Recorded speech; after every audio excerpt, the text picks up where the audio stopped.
श्रीराम समर्थ. जय जय रघुवीर समर्थ. एप्रिल महिना होता.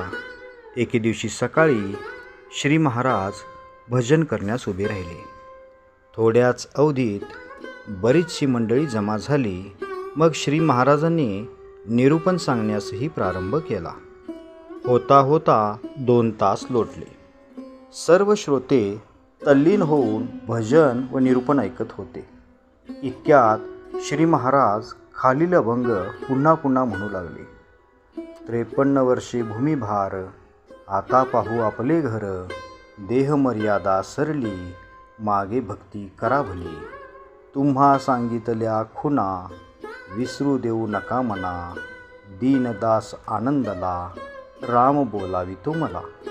अभंगात तल्लीन झालेले सर्व लोक भानावर आले. श्री महाराजांनी अभंग संपवून निरूपणाची सांगता केली व उपस्थित लोकांना उद्देशून म्हणाले, मी आज गोंदवले सोडून नैमिषारण्यात जाणार आहे. आपण कसे वागावे हे मी सांगितले आहेच. कोणीही रामाला विसरू नये. सर्वांनी नामस्मरण करीत आनंदात काल व्यतीत करावा. हे ऐकून उपस्थित सर्व लोक रडू लागले. श्री महाराजांना न जाण्याबद्दल विनवू लागले. परंतु श्री महाराजांनी जाण्याचा निश्चय केला होता. सर्व लोक आक्रोश करू लागले. श्री महाराजांच्या पायावर लोळण घेऊ लागले. परंतु श्री महाराज कोणासही बधले नाहीत. शेवटी निघताना श्री महाराज रामरायाचे दर्शन घेण्यासाठी मंदिरात गेले. रामास सर्वांची काळजी घेण्यास सांगून श्री महाराज मंदिराच्या बाहेर पडले. तेव्हा प्रचंड जनसमुदाय शोकाकुल वातावरणात श्री महाराजांच्या मागे लोटला. भर दुपारची वेळ होती. गोंदवल्याचा प्राण चालला हे पाहून लोकांच्या दुःखास पारावार उरला नाही. प्रत्येकजण रडण्यापलीकडे काही करू शकत नव्हते. शेवटी श्री महाराज टांग्यात बसून जाऊ लागले. साश्रू नयनांसह सर्वजण श्री महाराजांना निरोप देऊ लागला.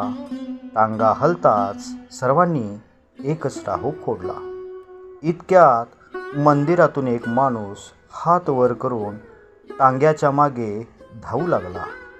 त्याला पाहताच श्री महाराजांनी टांगा थांबवण्यास सांगितले.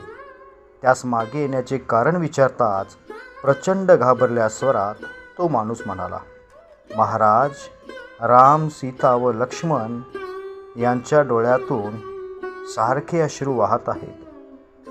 लगेच श्री महाराज मंदिरात गेले. रामरायाच्या गालावरील अश्रू पुसताच पुन्हा अश्रूंच्या धारा येऊ लागल्या. श्री महाराजांचे डोळेसुद्धा पाणावले.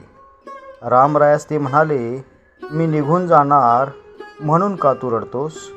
तुझीच इच्छा नसेल तर मी तरी जाऊन काय करावे? श्री महाराज जाणार नाहीत हे कळल्यावर शोकसागरात बुडालेला जनसमुदाय एकदम शांत झाला. वातावरणात प्रसन्नता आली. श्री महाराजांनी मग पुन्हा स्नान करून श्री रामरायास नैवेद्य दाखविला. श्रीराम समर्थ. जय जय रघुवीर समर्थ. श्री अनंत कोटी ब्रह्मांड नायक राजाधिराज सच्चिदानंद सद्गुरु श्री ब्रह्मचैतन्य महाराज की जय. श्री ब्रह्मानंद महाराज की जय. जय जय रघुवीर समर्थ. श्रीराम समर्थ.